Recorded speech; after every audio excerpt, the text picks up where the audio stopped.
We really are at a turning point in our country. Support Poilievre. He's going to win. Hello, beautiful British Columbia. Poilievre is a chance to make Canada great again. I don't know anybody that wants to vote for Liberal. But the choice in this election is whether the Liberals deserve a fourth term or... Definitely we need Pierre Poilievre and Conservative. So I don't need to have to chuck him under the bus where he's already under a semi. So.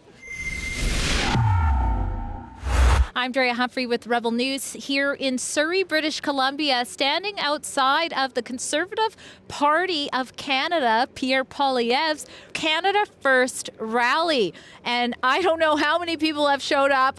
Thousands, I can tell you, have lined themselves around the industrial building where the rally is taking place. It's quite the contrast to what we see from the selected Prime Minister Mark Carney's rallies, where our reporters, by the way, are escorted off by the police. So much for democracy. So it's going to be a different turnout here tonight, because I'm going to show you some of what Mr. Poilievre has to say as far as how he's going to be putting Canada first should his party form government. But I also want to talk to these people who are waving and smiling in the rain on their way in to find out why it was important for them to show up, whether or not they believe what they're seeing in the polls, which are predicting that the Liberals are taking the lead, and also what they think Canada will look like if Poilievre doesn't win and Carney does. Why was it important to show up today? To support Canada's rights and freedoms and our future, our economy. It's very important. And this is a very important election. We have an unelected Liberal Prime Minister now who has not the will of the people behind him, just the will of his party and whoever runs the party. Well, I really wanted to support Pierre because I just don't like all the smearing that the Liberals have been doing against him and the lies that are being told. Pierre Poilievre is a politician who can do it. Oh, to support Poilievre. He's going to win. We want him to win so bad. We can't stand the Liberals anymore, and we know that the same bunch are in there just going to screw us supremely again. So I can't believe there must be 3,000 or 4,000 people here. Freedom. Look at this. Woo! United for freedom. We just come to support Pierre and the Conservative Party because we know that the future is bright. Absolutely for freedom and for our children. People are saying this might be the most important election in Canadian history. Carney was a selected candidate. He was not elected. He was forced upon us. We were never given an option to choose. Now we have an option to choose. So I will not go with Liberals again. I want to change something. The more support we can show here at the rallies, encourage people to get out and vote. Canada needs a big change. Why was it important to come here with your sign today outside of the rally? My daughter's a victim of Harper's War on Science, and I'm some pissed at the Conservatives. So who do you think is the better man for the job? None of the above. The polls are predicting a Carney win. What do you make of that? I think they're lying. Yeah. I don't think it's right. Look at this. Look what's happening here tonight. Polls doesn't matter. We're going to win for sure. Are the polls accurate? Well, they had Hillary at 97% to win. They had Camilla to win. So I don't really trust Liberal polls. I don't believe it. No? Look at the size of this crowd. But the polls are saying. I don't believe polls. The U.S. is a good example of that. Majority of my people in my social circle, I'm brown, Punjabi, Pakistan, and whatever you want to say, they don't even vote. Now, the doors opened about a half an hour ago, and people are still trickling in. I cannot see the end of the lineup. I'm told from the party that in Ontario, they had around 4,500 people. I don't know what they're going to have today, but I want to point out that Surrey, British Columbia, is traditionally a riding or has ridings that are Liberal and Conservative, but where Liberals take the dominant amount of ridings. Now, if it's going to be anything like we saw in our recent provincial election, then we would see that those ridings are predominantly going to flip to blue. And I got to tell you again, with this turn up happening here in somewhat of a Liberal stronghold, it's looking like that could be the same thing. You let me know in the comments if you agree. What about your friends and family? Are they feeling the same way? The same way. They're all voting the same way? I don't know anybody that wants to vote for Liberal. They won't be friends and family if they don't vote Conservative. The young people tend to be of more revolutionary views, and I believe it is the case. There's a few that are listening to the lies that are out there on social media, unfortunately, and when you try to, talk about it, you can get some confrontations, but good news, one of those confrontations is now looking at joining the Conservative Party, so.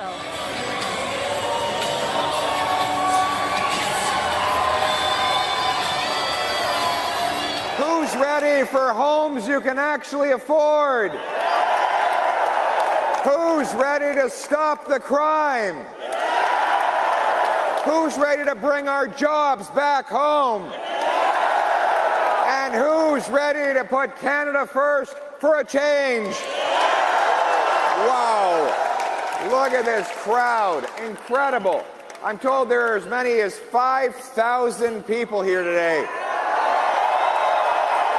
Our economy has been weakened by years of radical, net zero, anti-development extremists led by Mark Carney and Stephen Guilbeault, who have blocked our pipelines, shuttered our mines, attacked our forestry sector, all while they move their money offshore to lower tax havens or places with no environmental standards at all. What do you think about the different approaches to their campaigns between Poilievre and Carney? I think Poilievre's speaking for the people, whereas Carney's more just the establishment that we've been dealing with for the last 10 years. So it's time for a change. Honestly, he's stealing a lot of Pierre Poilievre's ideas, Chameleon Carney. Yes, Chameleon Carney. He was, the cheerleader of carbon tax for a lot of years in the background. Yeah. And, all of a sudden now he's in the seat where he's potentially going to cancel it in hopes to win the election.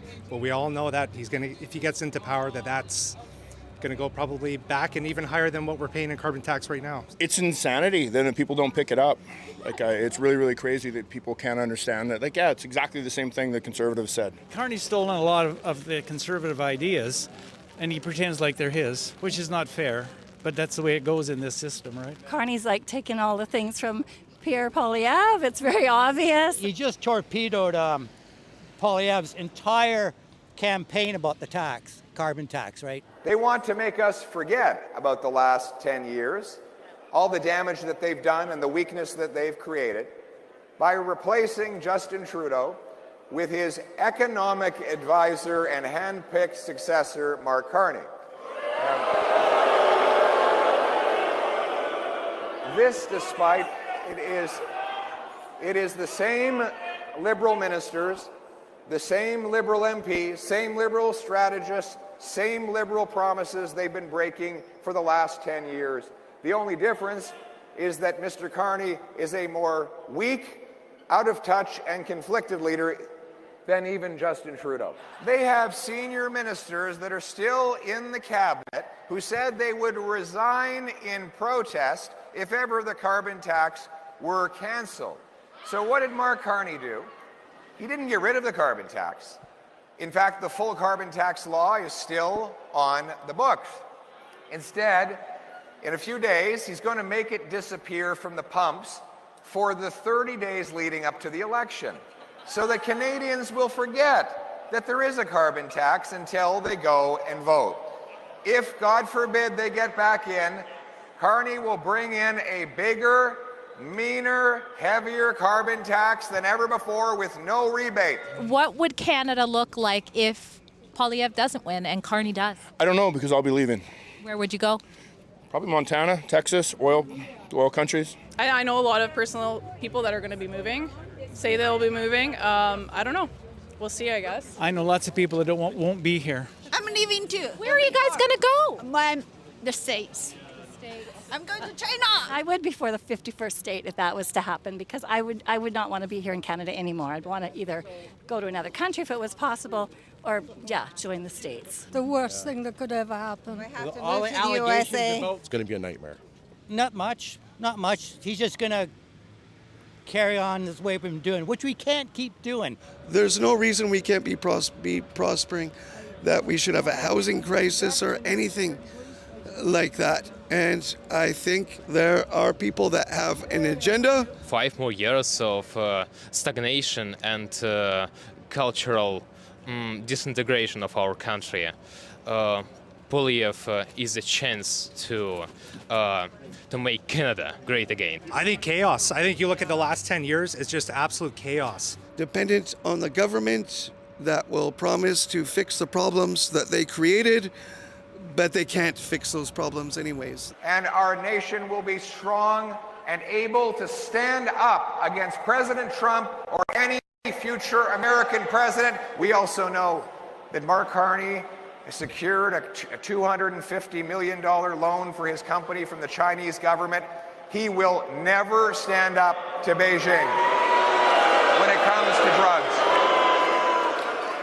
And he should be ashamed of himself for saying that the fentanyl problem was not a crisis. He should tell that to the 50,000 people who've lost their lives. We know we have some loved ones there.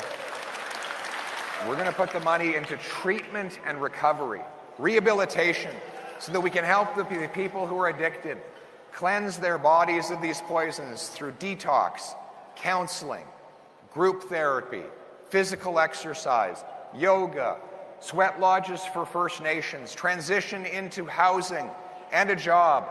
The message that I have for anyone out there that might be suffering with addiction: have hope, hang on, hope is on the way.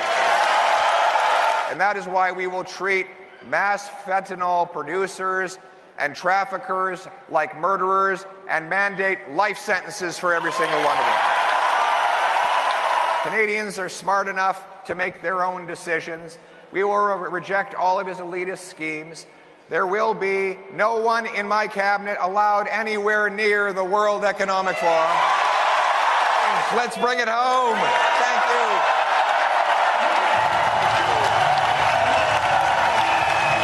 All right, there you have it. The energy was high, and I'm told from staff that this was actually their largest rally, approximately 5,500 people.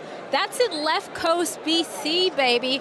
But as you heard from the people I interviewed, they said, many of them, if Poilievre does not win, they are leaving the country. And that means we'll be left with, I guess, a majority of even more Liberal voters left in Canada. Let that sink in. I'm Drea Humphrey with the Rebel News. If you want to get your campaign information from a news source you can trust, make sure you go to our special website called campaign2025.com. And please, you should know that nothing we do for the people, for Canada, is possible without generous people like yourself who donate on our websites while they're there. So while you're checking out our coverage, please chip in what you can. I'm Drea Humphrey, and I'll see you next time.